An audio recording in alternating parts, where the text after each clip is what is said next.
সুপ্রিয় দর্শক, আশা করি সবাই খুব ভালো আছেন। আজকের পর্বে আপনাদের সাথে ঘরে থাকা কিছু সাধারণ উপকরণ দিয়ে কিভাবে একটা বিয়েবাড়ির শাহী রোস্ট তৈরি করতে পারবেন, চিকেন রোস্ট, সেই রেসিপিটি শেয়ার করব। তাহলে চলুন চিকেন রোস্ট তৈরি করার জন্য আমরা মূল রেসিপিতে চলে যাই। চিকেন রোস্ট তৈরি করার জন্য আমি এখানে 3টা মুরগি নিয়েছি। আমার মেহমান আসবে, তাই আমি একটু বেশি করে করছি। আপনারা আপনাদের পরিমাণ মতো চিকেনটা কম বেশি করে নিতে পারবেন। আমি রেগুলার কাট করে নিয়েছি চিকেনগুলো। এখন আমি একটু সামান্য লবণ দিয়ে ভালো করে মেখে রেস্টে রেখে দেবো 10 মিনিটের জন্য। এইভাবে চিকেনটা মাখিয়ে রাখলে চিকেনের ভিতরে লবণটা ঢুকবে এবং খেতেও খুব ভালো লাগবে। এদিকে আমি 1/3 কাপ দুধ নিয়েছি একটা কাপের মধ্যে, আর গরম পানি দিয়ে 1 কাপ দুধ বানিয়ে এক সাইডে রেখে দিচ্ছি। দুধটা আমি পরবর্তীতে কাজে লাগাবো।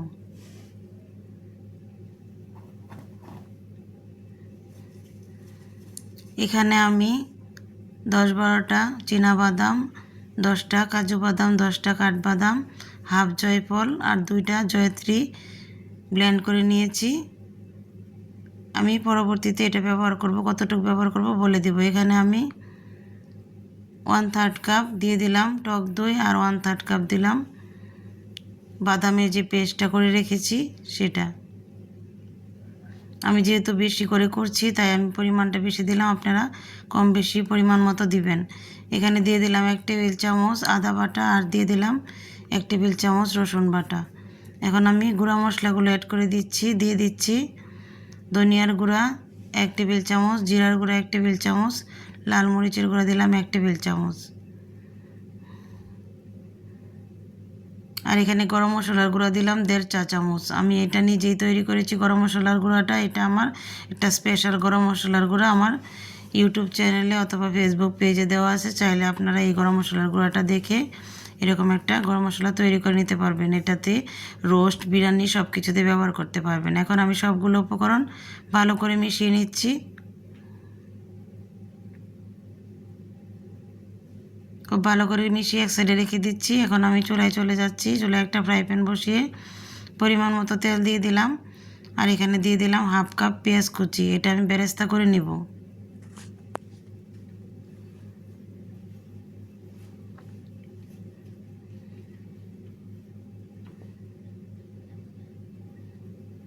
নেড়ে চেড়ে আমি বেরেস্তাটা রেডি করে নিয়েছি।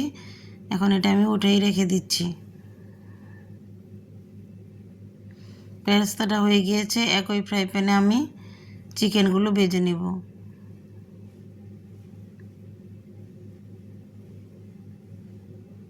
চিকেনগুলো আমি গোল্ডেন ব্রাউন করে ভেজে নেব।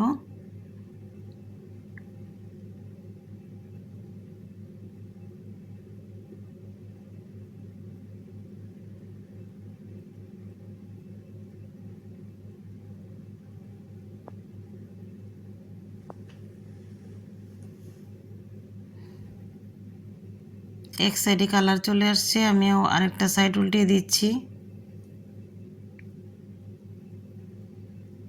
এইভাবে আমি উল্টে পাল্টে চিকেনগুলো একটু ভেজে উঠিয়ে নিব। সবগুলো চিকেন আমি একইভাবে ভেজে নেব।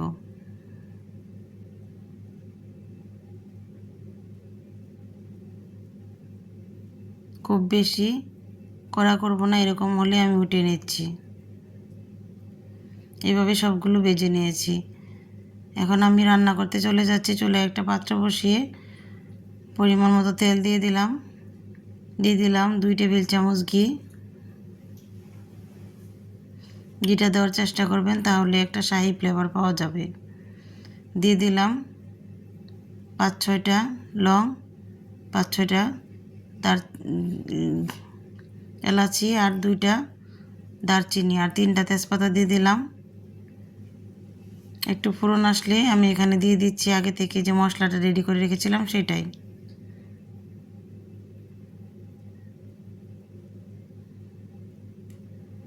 ভালো করে মশলাটা কষিয়ে নিচ্ছি।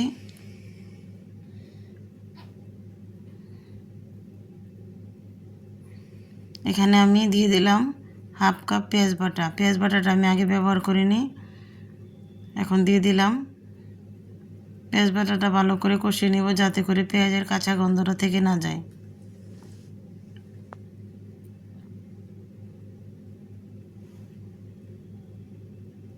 এখন আমি চিকেনগুলো দিয়ে দিচ্ছি। চিকেনগুলো মশলার সাথে ভালো করে মিশিয়ে নিচ্ছি।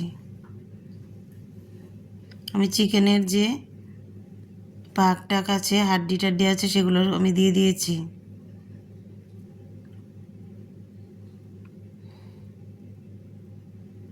স্বাদ মতো লবণ দিয়ে দিলাম।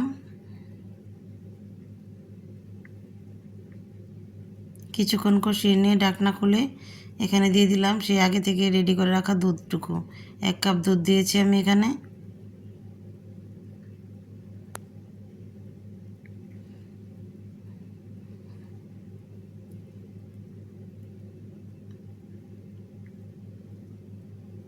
ঢাকনা দিয়ে ঢেকে দিব আর কিছুক্ষণ। এখন আমি পেঁয়াজ বেরেস্তা দিয়ে দিচ্ছি। পেঁয়াজ বেরেস্তা দিয়ে আরও কিছুক্ষণ কষিয়ে তেলটা যখন মশলার উপরে উঠে আসবে তখন আমি চিকেনটাকে নামিয়ে নেব। আর 10 মিনিট পর নামিয়ে নিয়েছি। এই তো আমার চিকেনটা রেডি হয়ে গিয়েছে। আপনারা চাইলে বাসায় এভাবে ঘরে থাকা সাধারণ মশলা দিয়ে একটা শাহি চিকেন তৈরি করতে পারবেন, যেটা বিয়ে বাড়িতে দেওয়া হয়। এটা খেতে ভীষণই মজা। যদি রেসিপি ভালো লাগে তাহলে অবশ্যই আমার চ্যানেলটি সাবস্ক্রাইব করবেন আর বেল আইকন বাটনটি প্রেস করে রাখবেন। পরবর্তীতে নতুন কোনো রেসিপি নিয়ে আবার হাজির হব। সেই পর্যন্ত সবাই ভালো থাকবেন, সুস্থ থাকবেন। আল্লাহ হাফিজ।